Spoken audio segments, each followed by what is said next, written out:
ஏய்யா, நாங்களே கிரிக்கெட்டுக்கு புதுசு. எங்கள இப்படி மாத்தி மாத்தி அடிக்கிறீங்களே ஐயா! இப்படி வந்து ஹாங்காங் புலம்புற மாரி தான், இன்னைக்கு பங்களாதேஷ் கிட்ட ஹாங்காங் 7 விக்கெட் வித்தியாசத்துல தோத்து போயிட்டாங்க. இன்னைக்கு ஹாங்காங்க்கும் பங்களாதேஷ்க்கும் நடந்த மேட்ச்ல, பங்களாதேஷ் டாஸ் வின் பண்ணி ஃபர்ஸ்ட் பவுலிங் வந்து சூஸ் பண்ணாங்க. இன்னைக்கு ஹாங்காங் என்ன பண்ண போறாங்களோ அப்படின்னு நினைக்கும்போது, சும்மா சொல்லக்கூடாதுங்க. பேட்டிங்ல ஒரு டீசென்ட்டான பெர்ஃபார்மன்ஸ தான் வந்து குடுத்தாங்க. ஸ்டார்ட்டிங்ல ஜீசன் அலியும், அனுஷ்மன் ராவத்தும் ஓப்பனிங்ல வந்து கிளம்புறாங்கனாங்க. ஆனா அனுஷ்மன் ராவத் வந்து வேகமாவே அவுட் ஆயிட்டாரு. அதுக்கப்புறம் ஹயத்தும், ஜீஸ்மன் அலியும் ஒரு சின்ன பார்ட்னர்ஷிப் வந்து போட்டாங்க. இவங்களோட பார்ட்னர்ஷிப் அப்படியே கன்டின்யூ ஆக நினைக்கும்போது, ஹயத் வந்து அவுட் ஆயிட்டாரு. அதுக்கப்புறம் நிசாகத் கானும், ஜீஸ்மன் அலியும் நல்ல ஒரு பார்ட்னர்ஷிப் வந்து போட்டாங்க.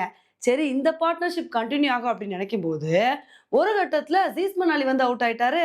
அதுக்கப்புறம் யாஸ்மின் மர்தூசா, நான் என்னால முடிஞ்ச அளவுக்கு ஒரு நல்ல இன்னிங்ஸ் குடுப்பேன் அப்படின்னு சொல்லிட்டு, அவரோட பங்குக்கு அவர் ஒரு நல்ல இன்னிங்ஸ் வந்து குடுத்தாருங்க. ஆனா, அதுக்கப்புறம் இவங்களாவும் ஒரு கட்டத்துல வந்து அவுட் ஆயிட்டாங்க. பின்னாடி வந்த பேட்ஸ்மேன்ஸ் யாருமே உருப்படியான பெர்ஃபார்மன்ஸ் வந்து குடுக்கல. இதனால இன்னைக்கு ஹாங்காங் 20 ஓவர் முடிவுல 143 ரன் வந்து எடுத்தாங்க.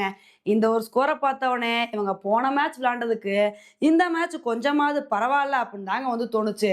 ஏன்னா, போன மேட்ச்ல ஆப்கானிஸ்தான் கூட வெறும் 94 ரன் தான் வந்து எடுத்தாங்க. ஆனா, இந்த தடவ நாங்க கொஞ்சம் தேறிட்டோம்ப்பா அப்படின்னு சொல்லிட்டு 143 ரன் வந்து எடுத்துட்டாங்க. ஆனா, என்னதான் இந்த ஒரு ஸ்கோர் எடுத்திருந்தாலும், பங்களாதேஷ் இந்த ஒரு ஸ்கோர பார்த்தவுனே, "எப்பா இதெல்லாம் எங்களுக்கு ஜுஜுபி மேட்ரு. இதெல்லாம் ஈஸியா சேஸ் பண்ணிட்டு போயிட்டே இருப்போம்" அப்படின்னு சொல்லிட்டு, ஒரு சூப்பரான இன்னிங்ஸ் வந்து குடுத்தாங்க. ஸ்டார்ட்டிங்ல வந்து பார்த்தீங்கன்னா, ஹொசைனும், டன்சிட் ஹாசனும் ஒரு நல்ல பார்ட்னர்ஷிப் வந்து போட்டாங்க. அவங்களோட பார்ட்னர்ஷிப் அப்படியே கன்டின்யூ ஆ நினைக்கும்போது, அவங்க ஒரு கட்டத்தில அடுத்தடுத்து வந்து அவுட் ஆயிட்டாங்க. ஆனா, என்னதான் அவங்க அடுத்து அவுட் ஆனாலும், நான் இருக்கேன்ல அப்படின்னு சொல்லிட்டு, லிட்டன் தாஸ் வந்து ஒரு சூப்பரான இன்னிங்ஸ குடுத்து, ஹாஃப் செஞ்சுரி அடிச்சு பட்டைய கிளப்பிட்டாருங்க. அவர் கூட ஹிருடாயும் வந்து நல்ல ஒரு பார்ட்னர்ஷிப் வந்து போட்டாரு. இவங்க 2 பேருமே சேர்ந்து மேட்ச முடிச்சுருவாங்க அப்படின்னு தான் வந்து எதிர்பார்த்தோம். ஆனா, கடைசி நேரத்தில வந்து மேட்ச் முடிய போற கொஞ்ச நேரத்தில, லிட்டன் தாஸ் வந்து அவுட் ஆயிட்டாரு. அதுக்கப்புறம் ஈஸியா பங்களாதேஷ் இந்த மேட்ச வந்து ரொம்ப கம்ஃபர்டபுளா 18வது ஓவர்லே 7 விக்கெட் வித்தியாசத்துல வின் பண்ணிட்டாங்க.